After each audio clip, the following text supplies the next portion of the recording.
Welcome to commerce access. Commerce access में आप सभी लोगों का स्वागत है। हमने अपनी एक क्लास कर ली, आज हमारी दूसरी क्लास है और हम लोग देखेंगे आज की क्लास में कि अकाउंटिंग प्रिंसिपल्स होते क्या हैं। आखिरकार अकाउंटिंग के जो फंडामेंटल जो कुछ अजम्पशंस हैं, कंसेप्ट्स हैं, प्रिंसिपल्स जो हैं वो किस लिए बनाए गए और ठीक है उनके पीछे बनाने का रीज़न क्या था। तो देखो, सबसे पहला जो रीज़न क्या था अकाउंटिंग प्रिंसिपल्स या कंसेप्ट्स को बनाने का, वो ये था यूनिवर्सलिटी। कि मतलब कि जब हम कभी इंडिया में कोई भी अपनी अकाउंटिंग एक स्टैंडर्ड तैयार करते हैं, ठीक, मतलब कि हमने एक बैलेंस शीट अपनी बना के दे दी, ये हमारी इंडिया की होगी। और यहाँ पे एक यूएसए की थी, ठीक है, इसने भी अपनी बैलेंस शीट बनाई। यहाँ पे कोई और कंट्री जैसे अफ्रीकन कंट्री माली वगैरह हो गया तो उसकी एक बैलेंस शीट थी, ठीक है, फिर या फिर एक ब्राज़ील की एक बैलेंस शीट थी। तो अब क्या होता है, इंडिया हमारे एशिया का है, ब्राज़ील कहाँ का है, साउथ अमेरिका का है, ठीक है, ये हमारा नॉर्थ अमेरिका का है, माली अमेरिका अफ्रीका का है। तो इस तरीके से क्या हमारे डिफरेंट डिफरेंट कॉन्टिनेंट्स में बहुत सारी कंट्रीज हैं, 200 प्लस हैं लगभग पूरे वर्ल्ड में, ठीक है। तो अब आती क्या है दिक्कत, की हमने अपने इंडिया में तो बनाई अपनी बैलेंस शीट, पर हमने कुछ इस तरीके से बना दी कि हमने बहुत ज़्यादा अच्छे से उस कंपनी की प्रोजेक्ट की रिपोर्ट को कर दिया। और यूएसए वाले ने जो बनाई, मानो कि उसने नॉर्मल से बना दी, और नॉर्मल से बनाई क्या कि उसकी जो प्रोजेक्ट रिपोर्ट थी बहुत ही ज़्यादा गंदी शो हो गई, ठीक है, इसकी कुछ नॉर्मल सी शो होगी, इसकी कुछ अच्छी शो होगी। तो इससे क्या होता है ना कि मतलब आप कंपैरिजन नहीं कर सकते। पूरी दुनिया भर में हर कोई अपने अपने तरीके से अपनी अपनी बैलेंस शीट बना रहा है। गलत ना तो इंडिया वाली बैलेंस शीट है ना अमेरिका वाली है, बट इसने क्या किया, इसने डिफरेंट प्रिंसिपल्स को अप्रोच किया, इसने डिफरेंट कंसेप्ट को अप्रोच किया या फिर अपने सिद्धांतों को अप्रोच किया, ठीक है। तो इसकी वजह से वो बैलेंस शीट जो थी हमारी, वो क्या हुई, वो डिफरेंट डिफरेंट रिजल्ट्स को शो कर रही थी। तो इन सब खामियों से बचने के लिए, इन सब खामियों को निकालने के लिए जो एक चीज सामने आई निकल के, वो थी हमारी क्या, अकाउंटिंग कंसेप्ट या फिर हम बोलते हैं अकाउंटिंग अजम्पशंस, ठीक है। तो हमको सिर्फ और सिर्फ अपने सबसे पहले जो पढ़ने होते हैं, मतलब सबसे बेसिक जो चीज होती है अकाउंटिंग की, वो होती है हमारी अकाउंटिंग के प्रिंसिपल्स या फिर अकाउंटिंग के कंसेप्ट। हाँ, तो आज की क्लास में हम यही चीज पढ़ने वाले हैं। बाकी मैं बता दूं आपको, हमारे चैनल को क्या करना है, सब्सक्राइब करना है। हम कॉमर्स एक्सेस आप लोगों के लिए फ्री बैच दे रहे हैं, असिस्टेंट अकाउंटेंट क्लासेस हैं ये अपनी, अकाउंटेंट्स क्लासेस ये हैं अकाउंट्स की। एंड देन हमारी इंग्लिश की क्लासेस हमारी मैम लेती हैं डेली, ठीक है। तो आप लोग इंग्लिश की क्लास वहाँ से देख सकते हो और अकाउंट्स की क्लास यहाँ से। बाकी कंप्यूटर का कुछ बच्चे पूछ रहे थे, सर कंप्यूटर की क्लासेस, तो देखो यार, कंप्यूटर का टीचर अभी हमारा इसमें है नहीं, ठीक है। तो कंप्यूटर की क्लासेस आप लोग कहीं से देख सकते हो और भी तरीके से अपने। बाकी हमारे पास में जितने टीचर्स अवेलेबल हैं, हम उसी को पढ़ा सकते हो ना, बाकी तो और नहीं पढ़ा सकते। आपको करना क्या है, आपको यहाँ से अकाउंट्स पढ़नी है अच्छे से, अकाउंट 75 नंबर्स की आएगी और आपको बहुत ज़्यादा अच्छा स्कोर करना है, ठीक है। सबसे पहले बेसिक अकाउंटिंग प्रिंसिपल्स। तो देखो, बेसिक अगर हम बेसिक अकाउंटिंग प्रिंसिपल्स की बात करें तो इसमें 3 फंडामेंटल प्रिंसिपल ऑफ अकाउंटिंग रहते हैं, जो कि हर एक बिजनेस यूनिट को क्या करने थे, फॉलो करने होते हैं, ठीक है। तो 3 जो रहते हैं उसमें एक हमारे सबसे पहले जो होता है वो तो गोइंग कंसर्न कंसेप्ट। तो देखो, गोइंग कंसर्न कंसेप्ट को मैं आपको बताऊं, आपको पता है रतन टाटा की जो कंपनी है टाटास, वो कब से चली आ रही है। या फिर अगर हम बोलेंगे कौन सी, हमारी रिलायंस ग्रुप्स कितने साल पुरानी है, आईटीसी, एचयूएल, हाँ, ये सारी जितनी भी कंपनीज हैं, आप नाम इनका सुनते हैं, इनका डेली डेली प्रोडक्ट भी यूज़ करते हैं, ये कितने सालों से चली आ रही है। तो अगर हम बात करें सिर्फ टाटा की, तो ये टाटा लगभग 150 प्लस ईयर ओल्ड कंपनी है, ठीक है। रिलायंस भी लगभग 100 ईयर्स ओल्ड कंपनी है। आईटीसी की भी अगर हम बात करें तो ये तो बहुत ही ज़्यादा पुरानी है, क्योंकि ये अंग्रेजों ने बनाई थी। एचयूएल भी ऐसी बहुत ज़्यादा पुरानी है। तो ये सब कंपनी सर इतनी पुरानी है, ये इतने लंबे समय तक क्यों चल रही हैं, ये इतने लंबे समय तक क्यों चल रही हैं, क्योंकि ये लोग एक अकाउंटिंग प्रिंसिपल को फॉलो करती हैं, जिसका नाम है गोइंग कंसर्न कंसेप्ट, या फिर अगर हम हिंदी में बोले तो हिंदी में भी इसको गोइंग कंसर्न अवधारणा बोला जाता है। तो गोइंग कंसर्न जो हमारी अवधारणा जो होती है, ये क्या बोलता है, ये बोलता है कि हम किसी भी अपने बिजनेस को स्टार्ट करेंगे, ठीक है, हमारा कोई भी बिजनेस चल रहा है, वो तब तक चलेगा जब तक कि हम उसको खुद से बंद नहीं करेंगे, और हम उसको कभी खुद से बंद नहीं करेंगे। इसका मतलब ये है कि हमारा बिजनेस जो है वो इन्फिनिटी, इन्फिनिटी समझते हो ना, है ना, वो इन्फिनिटी तक चलेगा, मतलब वो हमेशा चलता रहेगा, युग युगांतर तक, ठीक है। मतलब कलयुग से स्टार्ट होकर सतयुग में भी चलेगा, द्वापर में भी चलेगा, त्रेता में भी चलेगा, फिर कलयुग में आ जाएगा, ठीक है। इस तरीके से मतलब हम ऐसा सोचते हैं कि हमारा जो बिजनेस है वो कभी बंद नहीं होगा, वो हमेशा चलता रहेगा। और इसी को हम लोग क्या कहते हैं, अपना गोइंग कंसेप्ट कंसेप्ट भी कहते हैं। क्वेश्चन पूछा जाता है कि किसके अकॉर्डिंग, ठीक है, ये क्वेश्चन बहुत बार आता है और मतलब बार बार पूछा जाता है कि हमारा प्रीपेड एक्सपेंसेस जो होते हैं ये किसके अकॉर्डिंग चलते हैं। तो आप लोग लिखोगे प्रीपेड अकाउंटिंग जो होते हैं हमारे, ये किसके अकॉर्डिंग, ये हमारे गोइंग कंसर्न कंसेप्ट के अकॉर्डिंग चलते हैं, ठीक है। प्रीपेड अकाउंटिंग को हिंदी में कहते हैं प्रीपेड खर्चे। प्रीपेड खर्चे मतलब कि जैसे अभी आपने खर्चा कर दिया और इसकी जो अकाउंटिंग जो है इसको नेक्स्ट ईयर के लिए डाल दिया, ठीक है, मतलब कि भविष्य के खर्चे हमने अभी करके डाल दिए। तो इसका ये मतलब होता है कि देखो आपने मतलब कोई भी फिक्टिशियस एसेट्स वगैरह हो गए या फिर ये सब चीज़ हम आगे पढ़ेंगे। बाकी मैं आपको बता दूं कि जो हमारा ये चीज़ आपको नोट डाउन कर लेनी है ऊपर किसमें, जो आपका मैं बता दूं, देखो अगर मैंने आपसे बोला ना कि आपको ये चीज़ नोट डाउन कर लेनी है, तो आपको ये चीज़ यहाँ पे नोट डाउन करनी है, ठीक है, कल भी मैंने आपको समझाया था। तो ये चीज़ नोट डाउन कर लेना, prepaid expenses equals to going concern concept, या फिर हिंदी में बोलेंगे तो गोइंग कंसर्न अवधारणा। अब मुझे लगता नहीं कि मुझे पढ़ने की जरूरत है, पर तभी मैं पढ़ देता हूँ, हिंदी में पढ़ देता हूँ डायरेक्ट। गोइंग कंसर्न सिद्धांत एक व्यवसाय को अपने कुछ प्रीपेड खर्चों के भविष्य की लेखा अवधि के लिए स्थगित करने की अनुमति देता है, बजाय उन सभी को एक साथ पहचानने की। ठीक है, तो हमारा सबसे ज़्यादा इंपॉर्टेंट ये होता है कि गोइंग कंसर्न कंसेप्ट हमारा ये कहता है कि हमारा जो बिजनेस जो है वो जिंदगी भर चलता रहेगा, वो कभी भी रुकेगा नहीं।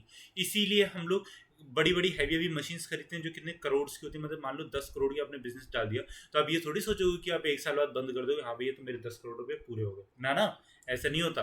अगर आप मतलब मान लो कि 5 करोड़ का प्लांट लगा रहे हो, तो आप क्या सोचोगे सबसे पहले कि मुझे सबसे पहले इस 5 करोड़ की अपनी वैल्यू निकालूंगा और क्या उसके बाद मैं बिजनेस बंद कर दूंगा? नहीं, फिर मैं एक 5 करोड़ का और प्लांट लगाऊंगा और प्लांट लगाऊंगा, मैं बहुत अमीर हो जाऊंगा, है ना, यही सोचते हैं ना बिजनेस से। तो ये हमारे गोइंग कंसर्न में आता है। फिर हमारा क्या आता है अकाउंटिंग प्रिंसिपल का दूसरा एक और जो है वो है हमारा कंसिस्टेंसी। तो कंसिस्टेंसी प्रिंसिपल देखो ये इंपॉर्टेंट होता है। इसका मतलब ये होता है कि हम लोग अपने बिजनेस में कोई भी चीज इस्तेमाल करें, कोई भी अपना अकाउंटिंग मेथड निकाला, मानो कि हम डेप्रिसिएशन अपना कर रहे हैं, ठीक है, डेप्रिसिएशन जानते हो ना, मूल्य हार्श जो होता है, ठीक है। तो अगर हमारा डेप्रिसिएशन हो रहा है, हार्श हो रहा है किसी भी वैल्यू में, तो वो कैसे होगा? मानो कि इस साल हमने कौन से अपना रिटर्न डाउन वैल्यू मेथड को इस्तेमाल किया, तो रिटर्न डाउन वैल्यू मेथड को किया। अब हम अगले साल ऐसा नहीं करेंगे कि हम अपना स्ट्रेट लाइन मेथड जो कि हमारा एसएलएम होता है उसको इस्तेमाल कर देंगे, ठीक है, ऐसा नहीं होगा। हमने अगर इस साल डब्ल्यूडीएम किया है तो हम अगले साल भी डब्ल्यूडीएम ही करेंगे, अगले साल भी डब्ल्यूडीएम, और फिर मतलब आगे तक चलता रहेगा। लेकिन देखो अकाउंटिंग एक कोई हार्ड एंड फास्ट रूल्स नहीं है, लेकिन वो ये चीज बोलती है, क्वेश्चन में अगर पूछ लिया जाए कि अगर उसको कंसिस्टेंसी प्रिंसिपल से चल रहा है और अगर उसने डब्ल्यूडीएम मेथड अपनाया है और अगर उसे एसएलएम मेथड अपनाना है, तो क्या वो अपना सकता है? बिल्कुल अपना सकता है। पर उसे नीचे अपने एक कंपनी के जो नोट्स होते हैं ना, हमने जब बैलेंस शीट पढ़ी होगी तो उसमें नोट्स आते हैं हमारे, तो उस नोट्स में उसको लिख के देना पड़ेगा कि we are changing our WDM, we are changing our depreciation method from WDM to SLM. हम अपने डब्ल्यूडीएम मेथड से मूल्य हार्स को एसएलएम मेथड पे स्थानांतरित कर रहे हैं। इस तरीके से उसको नोट्स देना होगा, ठीक है। चलो आगे इसके पढ़े, क्या कहता है, states that consistency principle states that once you adopt an accounting principle और मेथड, ठीक है, continue to follow it consistently in future accounting period so that the results reported from period to period are comparable. ठीक है, ये क्या कहता है कि अगर हम एक बार जब आप एक लेखांकन सिद्धांत या विधि अपना लेते हैं तो भविष्य की लेखा अवधि में लगातार इसका पालन करना जारी रखें, ताकि समय समय पर रिपोर्ट किए गए परिणाम तुलनीय हो। ताकि हम लोग क्या कर सके, देखो जैसे एक साल का हमारे इस साल की रिपोर्ट आई, ठीक है, ये हमारी 2001 की रिपोर्ट है, ये हमारी 2010 की रिपोर्ट है, ये हमारी 2020 की रिपोर्ट है। हम देखेंगे हमारी कंपनी 10 साल में कितना ग्रो करती है। हम अपने अगर बार बार अकाउंटेंसी प्रिंसिपल्स को बदलते रहेंगे तो इससे क्या होगा ना, हमारी रिपोर्ट को हम लोग इससे इंप्रूव कर सकते हैं, बट हमारी जो रियल जो रिपोर्ट है वो गलत हो जाएगी। तो इससे क्या होगा, कंपनी में धोखा हो सकता है, जो हमारे इन्वेस्टर्स जो है, सरकार जो है, उसको मतलब एक तरीके से आहत पहुंच सकता है, ठीक है। चलो अब हमारा नेक्स्ट कहता है एक्यूरल अकाउंटिंग। तो एक्यूरल अकाउंटिंग क्या कहता है, is an accounting method where revenue or expenses are recorded when a transaction occurs rather than when payment is received or made। ये चीज बोलता है कि अगर आज आपने किसी को आज आपको 10 रुपए देने हैं, तो आज आप इसको लिख लो, ठीक है, इसको लिख लो, बजाय बजाय किसके कि आपको ये पैसे कब आप एक्चुअली में दोगे, ठीक है। ऐसा नहीं कहते कि मतलब कि भैया उधारी से तो अपनी वो बनी है, नकदी बनी। तो उसमें क्या होता है, देखो कि आज आपको मतलब अपने बिजली का आपको खर्चा देना, आपको सैलरी मिलती है महीने के स्टार्टिंग में, ठीक है, सैलरी आपकी आती है मान लो कि 20,000 रुपये, ठीक है, एग्जाम्पल दे रहा हूँ, 20,000 रुपये सैलरी आती है, आपको बिजली का खर्चा देना। बिजली का खर्चा इसलिए देना क्योंकि आप बिजली विभाग का पेपर देने जा रहे हो, ठीक है। तो बिजली का आपको खर्चा देना मान लो कि 1,000 रुपये, और ये आपका महीने के एंड पे आता है। तो आप ऐसे थोड़ी कि मतलब 20,000 रुपये उड़ाते रहोगे और महीने के एंड पे जाके फिर सोचोगे यार कहीं से 1,000 रुपये का जुगाड़ हो जाए, नहीं। तो आप क्या करोगे, इसी में से पहले सोच लोगे, ठीक है, मेरा बिजली का खर्चा 1,000 रुपये, 5,000 रुपये मेरा रूम का रेंट है, ठीक है, 2,000 रुपये मेरा राशन का है, तो मैं क्यों ना इन 8,000 रुपये को एक साइड में निकाल के रख दूँ, बाकी के जो मेरे 12,000 रुपये बचते हैं मैं इसको खर्च अपना कर सकता हूँ, ठीक है। तो एक्यूरल बेसिस भी लगभग इसी तरीके का ही होता है। ये एक चीज़ बोलता है कि जब भी हमारी कोई भी चीज़ ड्यू होती है, मतलब जिस दिन हमारी कोई भी चीज़ लगेगी, हमको उसी दिन ही वो चीज़ कर देनी है। उसका भले ही हमको पेमेंट हम कब भी करते रहें। हिंदी में क्या कहता है, एक लेखा पद्धति है जहां भुगतान प्राप्त होने या किए जाने के बजाय लेन देन होने पर राजस्व या व्यय दर्ज किए जाते हैं। विधि मिलान सिद्धांत का अनुसरण करती है, जो कहती है कि राजस्व और व्यय को उसी अवधि में पहचाना जाना चाहिए। This the method follows the matching principle which says that the revenues and expenses should be recognized in the same period। ठीक है, जब भी हमारे रेवेन्यू और एक्सपेंडिचर होगा, हमें उसी तारीख में उसी दिन लिख देना है, भले ही वो चीज़ हमारी क्या हो, फ्यूचर में क्यों ना देनी जानी चाहिए। ठीक है, ये चीज़ समझ में आ गई। चलो, अब आते हैं हमारे क्या अदर प्रिंसिपल्स आते हैं अकाउंटिंग के। ये तो तीन जो होते हैं हमारे फंडामेंटल्स रहते हैं। बाकी के हमारा एक आता है, बाकी हमारे 10 और आएंगे इसमें। ठीक है, तो सबसे पहले हमारा आता है क्या, बिजनेस एंटिटी। तो बिजनेस एंटिटी एक इम्पॉर्टेंट है। ये इसलिए इम्पॉर्टेंट है क्योंकि आपका कंपनी लॉ में इसके ऊपर मतलब केस एक है, जो कि हमारा सोलमन वर्सेस सोलमन केस है। तो वो आपको देखने की जरूरत नहीं, क्योंकि कंपनी लॉ पूछा नहीं जाएगा। तो क्या कहता है बिजनेस एंटिटी, देखो आपने कई बार देखा होगा कि हमारी बैलेंस शीट जब बनती है तो हम लोग लाइबिलिटी में कैपिटल लिखते हैं, एसिड्स में, एसिड साइड में हम लिखते हैं तो यहाँ पे क्या लिख देते हैं, कैश लिख देते हैं। आपने कभी सोचा कि यहाँ पे कैपिटल जो है वो लाइबिलिटी क्यों है कंपनी की। बैलेंस शीट जो बनती है वो कंपनी की बनती है, ना कि किसी इंडिविजुअल की। ठीक है, तो आपने कभी ये चीज सोची कि कैपिटल जो है या जो मालिक जो पैसा जो लगा रहा है वो लाइबिलिटी क्यों है कंपनी की। क्या कंपनी को उसको वापस लौटाना है? हाँ, क्या कंपनी को उसके ऊपर कोई उधारी है? जी हाँ, कंपनी के ऊपर जितना भी कैपिटल है, पूंजी जितनी भी निवेश की गई है अपने निवेशक के द्वारा या बिजनेस ओनर के द्वारा, वो उसकी एक लायबिलिटी है। वो उसको क्या करनी है, वो उसको बिजनेस ओनर को वापस करनी है। ठीक है, तो ये कंसेप्ट किस लिए है, ये कंसेप्ट है भैया बिजनेस एंटिटी, व्यवसाय की इकाई। व्यवसाय की इकाई ये बात बोलता है कि आपकी जो बिजनेस जो है और आप जो हो, आप कौन हो, आप इन्वेस्टर हो। ठीक है, आप दोनों अलग अलग पर्सन हो, मतलब आप दोनों सेपरेट लीगल एंटिटी हो। कोई भी अगर आपकी कंपनी के ऊपर केस होता है तो वो केस आपके ऊपर नहीं माना जाएगा। अगर कोई भी केस आपके ऊपर होता है तो वो आपकी कंपनी के ऊपर नहीं माना जाएगा। उस तरीके से अगर आप किसी से पर्सनली जाके पैसा ले लेते हो कि भैया मुझे दे दो, मुझे उधार चाहिए कुछ दिनों के लिए, तो वो कंपनी की जिम्मेदारी नहीं है। और अगर कंपनी किसी से जाके पैसा उठा लेती है, बैंक से लोन लेती है, तो वो आपकी जिम्मेदारी नहीं है। ठीक है, ये चीज समझ में आती है, इतनी चीज क्लियर हो गई है ना। तो बिजनेस एंटिटी बहुत ज्यादा सिंपल सा है कि बिजनेस की एक हमेशा सेपरेट लीगल एंटिटी रहेगी। Assumption is a term used to refer to an accounting principle that declares the separation of every financial record of the business from any of the following records, financial records, ठीक है, to of its owners and or that of the other businesses। ठीक है, यह एक ऐसी अवधारणा है, हाँ, जिसका उपयोग एक लेखा सिद्धांत को संदर्भित करने के लिए किया जाता है, जो व्यवसाय के प्रत्येक वित्तीय रिकॉर्ड को उसके मालिकों या अन्य व्यवसायों के किसी भी वित्तीय रिकॉर्ड से अलग करने की घोषणा करता है। ठीक है, वही चीज है लिखी हुई जो मैंने आपको समझा दी कि आपका और आपके जो बिजनेस का जो रिलेशनशिप जो है वो कैसा रहेगा, वो अलग अलग रहेगा, वो कभी भी एक नहीं हो सकता। ठीक है, अब क्या आता है हमारा मनी मेजरमेंट कंसेप्ट आता है। मनी मेजरमेंट कंसेप्ट हमारा क्या कहता है, the money measurement assumption underlines the information that in accounting each worth recording event occurrence of transactions recorded in terms of money। हम हमेशा हमारा कुछ भी हो बिजनेस में, ठीक है, तो हमारा बिजनेस में कुछ भी हो, हमको उसको किसकी टर्म में रिकॉर्ड करना है, उसको मनी की टर्म में, मतलब उसको पैसे की टर्म में रिकॉर्ड करना है। कैसे, देखो आप सेबू का व्यापार करते हो, ठीक है, हालांकि आप करते नहीं हो पर मैं आपको बता दूं कि आप लोग कर रहे हो। सोचो, ठीक है, आप सेबों का व्यापार कर रहे हो और आप लोग क्या करते हो, आप कहीं से सेब मंगवाते हो। एक मतलब ये कश्मीर का सबसे अच्छा सेब माना जाता है, दुनिया भर में फेमस है कश्मीर का बारामूला का सेब। ठीक है, एक हो गया कहाँ का, हमारा हिमाचल प्रदेश का। ठीक है, सेब और भी कहीं पे भी होते हैं, जैसे उत्तराखंड में भी होते हैं, कुछ जगह पे पंजाब में भी होते हैं, जहाँ पे हमारी ठंडी। ये हमारे यहाँ पे कितने 4-5 तरीके के सेब की क्वालिटी आपने मान लिया, आप सेबों का व्यापार करते हो। तो आपने कश्मीर का सेब मंगवाया, हालांकि इसकी क्वालिटी एकदम ए ग्रेड है, मतलब बहुत ही ज़्यादा बेस्ट सेब आता है। ठीक है, ये हमारा कुछ इस तरीके से सेब है, ड्राइंग पे नहीं जाना, ड्राइंग मेरी बहुत ही ज़्यादा गंदी है। ठीक है, तो देखो ये हमारा सेब है। अब ये आपका आया 120 रुपये किलो, हिमाचल वाला आपका है 100 रुपये किलो, ये आपका कितना आया 90 रुपये किलो, और ये आपका है 80 रुपये किलो। अब आप लोग क्या करोगे, आप कभी भी ये नहीं करोगे कि कश्मीर के सेब को एक अव्वल दर्जा दे दो अपनी बुक्स में। ठीक है, रिकॉर्डिंग की बुक्स में, वैसे आप कुछ भी दो कुछ नहीं फर्क पड़ता, बट रिकॉर्डिंग की बुक्स में आप इसकी मतलब कुछ भी ऐसे नहीं लिखोगे कि कश्मीर का क्वालिटी नंबर ए सेब हाँ, या फिर कश्मीर का सेब, तो इस तरीके से ऐसे करके नहीं लिखोगे। आपको क्या करना है, इसको 110 टर्म में लिखना है। ये चीज़ आपको समझ में आती है। हिमाचल वाले को 100 लिखना है। क्यों ऐसा, क्यों? क्योंकि हमारा देखो, हमको ना कुछ भी अपनी क्वालिटी कभी भी अकाउंटेंसी क्या करती है, डिफाइन नहीं करती। वो हमेशा क्या चीज़ डिफाइन करती है, वो हमेशा जो हमारी मनी जो होती है उसको डिफाइन करती है। ठीक है, तो इस चीज़ को हमेशा याद रखना कि हमारी जो मनी जो होगी वो चीज़ डिफाइन होगी किसमें, अकाउंटिंग में। तो मनी मेजरमेंट जो कंसेप्ट होता है यही कहता है कि आपको सिर्फ और सिर्फ अपने पैसों की वैल्यू लिखनी है, भले ही उसकी क्वालिटी कितनी भी ज़्यादा अच्छी क्यों ना हो, आपको उतने में ही लिखना है जितने की उसका मूल्य होगा। अब क्या आता है हमारा time period principle. Time period principle देखो, ये एक बिजनेस गोइंग कंसर्न से रिलेटेड है। क्यों? क्योंकि हमारा देखो गोइंग कंसर्न में मैंने आपसे क्या चीज़ बोली थी कि हमारा बिजनेस जो है वो युग युगांतर तक चलता रहेगा, मतलब हमेशा चलता रहेगा, हम उसको कभी रोकेंगे नहीं।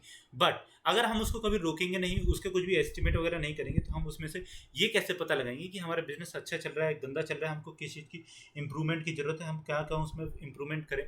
तो उसके लिए हमको क्या करना होता है, हर एक उसको कुछ कुछ छोटे छोटे पार्ट्स में डिवाइड करना होता है। ठीक है, तो उसको हम ईयरली भी डिवाइड कर सकते हैं, है, मंथली भी डिवाइड कर सकते हैं, क्वार्टरली भी डिवाइड कर सकते हैं, एनुअली भी किसी भी तरीके से डिवाइड कर सकते हो, वो सब आपके ऊपर डिपेंड करता है। बट जनरली अगर हम बात बोलें तो हमारा किसमें, फाइनेंशियल ईयर, मतलब कि वित्तीय एक साल में उसको डिवाइड हम लोग करते हैं। ठीक है, ये चीज़ समझ में आई कि हम लोग क्या करेंगे, टाइम पीरियड प्रिंसिपल, जैसे कि नाम ही कह रहा है कि हम लोग उसको कुछ कुछ छोटे छोटे पार्ट्स में डिवाइड कर देंगे। क्या कहता है, समय अवधि सिद्धांत। यह अवधारणा है कि एक व्यवसाय को अपनी गतिविधियों के वित्तीय परिणामों को एक मानक समय अवधि में रिपोर्ट करना चाहिए, जो आमतौर पर मासिक, त्रिमासिक या वार्षिक होती है। ठीक है, अब आता है कि हमारा full disclosure principle. Full disclosure principle बहुत ज़्यादा इंपॉर्टेंट है, बहुत ज़्यादा इंपॉर्टेंट है। किस लिए? क्योंकि ये आपके बिजनेस को बना भी सकता है और क्या कर सकता है, बिगाड़ भी सकता है। तो क्या कहता है full disclosure principle? The full disclosure principle states that all relevant and necessary information for the understanding of company's financial statement must be included in the public company filings। हमारी जितनी भी कंपनी की किससे रिलेटेड, फाइनेंशियल स्टेटमेंट से related information है, हमको उसको अपने जो इन्वेस्टर्स हैं, जो कोई भी है हमारे, हमको अपने फाइनेंशियल स्टेटमेंट्स की बुक में उसको शो करना चाहिए और लोगों को उसको अवेयर करवाना चाहिए, ताकि लोग उसमें सही से निवेश कर सकें। और मतलब कि ऐसा ना हो कि उन्हें ऐसा लगे कि भैया हमने तो हमें कंपनी ने धोखा दे दिया। ठीक है, तो इसके लिए क्या फुल डिस्क्लोजर प्रिंसिपल आता है, जिसको अगर हम हिंदी में बोले तो वो होता है हमारा पूर्ण प्रकटीकरण सिद्धांत। मतलब कि पूर्ण रूप से अपने सिद्धांत, जो हमारे कोई भी इंफॉर्मेशन है उसको क्या करो, उसको डिस्क्लोज करो या फिर उसको प्रकट करो। ठीक है, चलो अब क्या आता है हमारा मटेरियलिटी प्रिंसिपल। तो मटेरियलिटी प्रिंसिपल देखो इंपॉर्टेंट है, क्यों? क्योंकि ये कहता है एक चीज जो कि है बहुत ज्यादा इंपॉर्टेंट। क्या कहता है, states that an accounting standard can be ignored if the net impact of doing so such the small impact on the financial statements that a user of the statements would not be misled। क्या कहता है कि आप किसी भी information को अपने मतलब हटा सकते हो, निकाल सकते हो। कब, किस केस में? जब हमारा कोई भी, हमको ऐसा लगता है कि हमारी फाइनेंशियल स्टेटमेंट, इसकी वजह से हमारी फाइनेंशियल स्टेटमेंट में कोई भी दिक्कत नहीं आएगी और हमारा जो कोई भी यूजर है इस वाली फाइनेंशियल स्टेटमेंट का, उसको कोई भी फर्क नहीं पड़ता इस चीज से। ठीक है, हमारा मैनेजर हमारी कंपनी छोड़ के चला गया, हमको ये दिखाने की क्या जरूरत है? हम नया मैनेजर हायर करेंगे, हम अच्छा मैनेजर हायर करेंगे, है ना, और अच्छे अपने बिजनेस को और आगे लेके जाएंगे, तो इसको फाइनेंशियल स्टेटमेंट दिखाने की कोई जरूरत नहीं।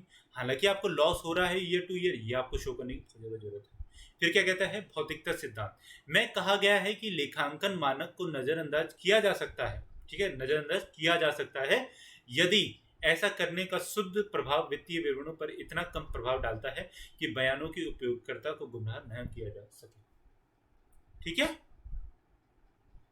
अब क्या आता है हमारा कंजर्वेटिज्म प्रिंसिपल, जो कि बार बार पूछा जाता है। कंजर्वेटिज्म प्रिंसिपल हमारा ये कहता है कि आपको अपने बिजनेस में कभी भी फ्यूचर में किसी भी प्रॉफिट या फिर मतलब कि ऐसा सोचे कि मुझे बहुत ज़्यादा प्रॉफिट होने वाला है, मुझे तो बहुत ज़्यादा मजा आ गया, ऐसा सोचकर भी खुश नहीं होना चाहिए। लेकिन अगर आपको कभी भी ऐसा लगता है कि हाँ मुझे लॉस हो सकता है या मेरी लायबिलिटी अराइज हो सकती है, तो आपको इस चीज़ पे विशेष रूप से ध्यान देना चाहिए। और इसके लिए आपको क्या बनाना चाहिए, प्रोविजंस बनाने चाहिए, जो कि हमारे बैड डेट प्रोविजन के नाम से जाने जाते हैं। समझ में आया? नहीं आया कोई बात नहीं, एक बार समझाता हूँ। देखो एक अच्छा सा एग्जांपल देता हूँ तो आपको समझ में आएगा। अंग्रेज लोग बड़ी अच्छी एक नीति अपनाते थे, भारत में जब आए थे तो बहुत अच्छी एक नीति अपनाई थी उन्होंने कहा कि must be ready for the worst.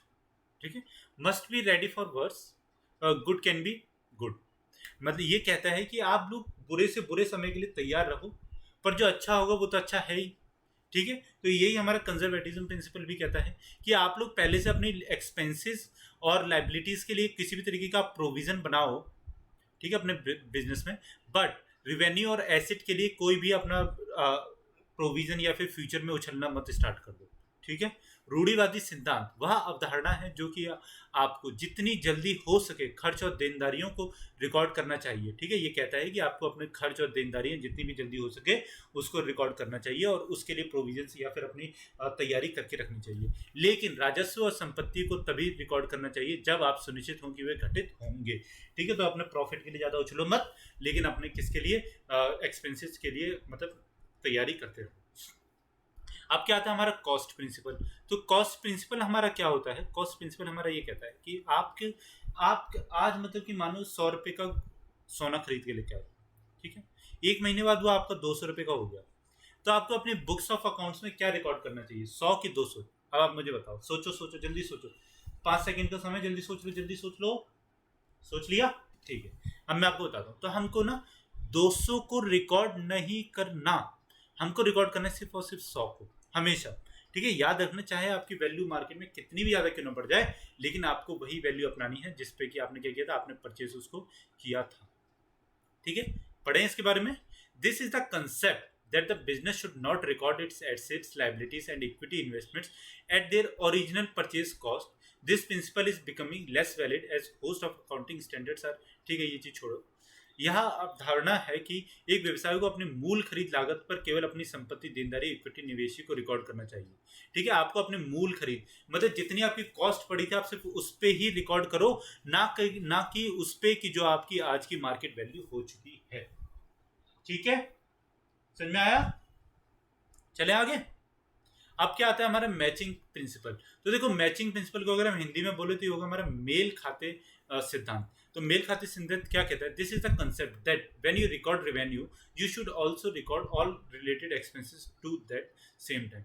जब भी आप अपने कभी भी राजस्व रिकॉर्ड को क्या करो, मतलब रेवेन्यू हमारा राजस्व रिकॉर्ड को जब भी आप रिकॉर्ड करो, जैसे कि आपको प्रॉफिट हो गया यहाँ पे, ठीक है, लाभ हुआ और आपने इसको रिकॉर्ड किया, लाभ भी अगर मैं बोलूँ तो आपने मानो कि कोई एसेट्स परचेज की।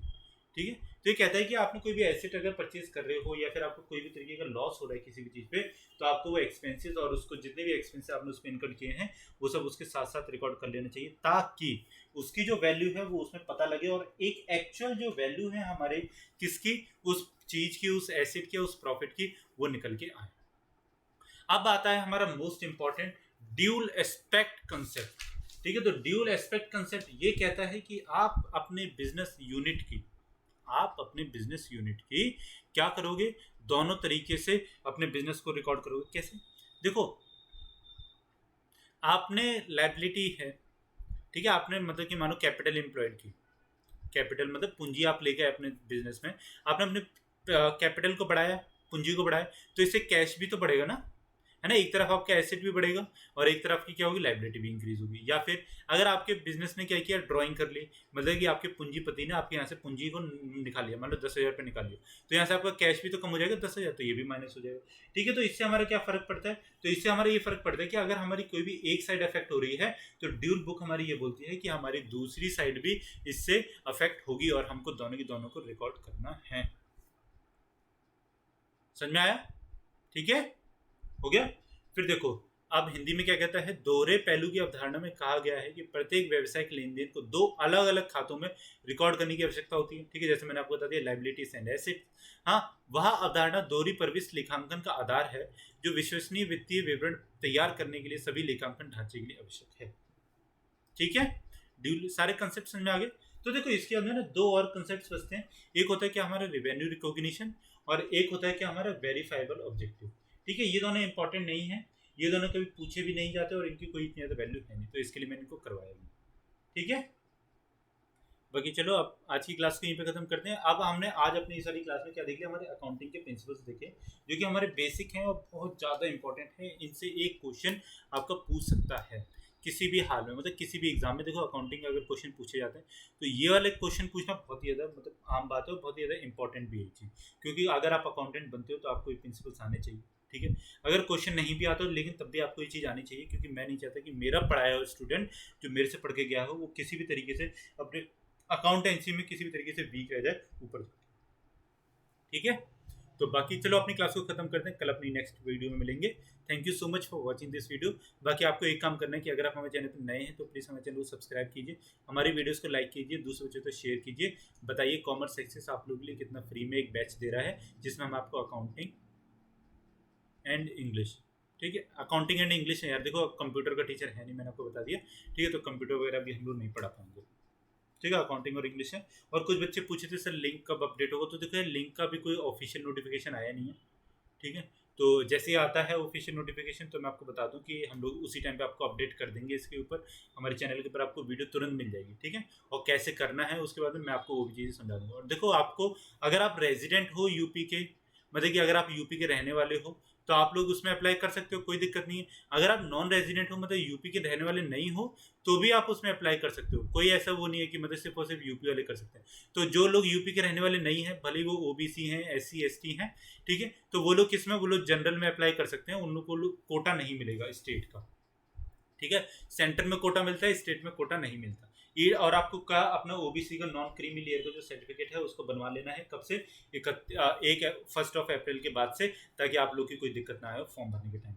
और अगर आपके पास में कोई भी मतलब वो नहीं है, जो हम रेजिडेंशियल या फिर डोमिसाइल जो सर्टिफिकेट बोलते हैं, तो डोमिसाइल सर्टिफिकेट जो होगा हमारा, ये कब का आएगा, ये हमारा 2018 के बाद का होना चाहिए, ठीक है, इस चीज़ को याद रखना। और नए नए अपने सर्टिफिकेट्स बनवा लो जल्दी जल्दी से, 1 हफ्ते में बन जाएगा, जब तक फॉर्म नहीं आ रहा। अगर आपने अभी तक नहीं बनवाया तो बहुत ज़्यादा अच्छी चांस अभी है आप लोगों की, ठीक है। अपनी वीडियो को यहीं पे खत्म करते हैं, तो कल मिलेंगे अपनी वीडियो में नेक्स्ट वीडियो के साथ में, जिसमें हम लोग क्या पढ़ेंगे, मैं आपको बेसिक टर्मिनोलॉजीज ऑफ अकाउंटिंग पढ़ाऊंगा, कि जिसमें हम लोग बेसिक ये देखेंगे कि क्या क्या चीज़ होती है और क्या क्या चीज़ का कैसे कैसे क्या क्या फर्क पड़ता है, ठीक है। Thank you so much for watching this video, बहुत बहुत धन्यवाद आपका इस वीडियो को देखने के लिए। हम लोग कल मिलेंगे, कल तो खैर संडे है, सुनो संडे को क्लासेस नहीं आती, ठीक है, मंडे को मिलेंगे। Thank you.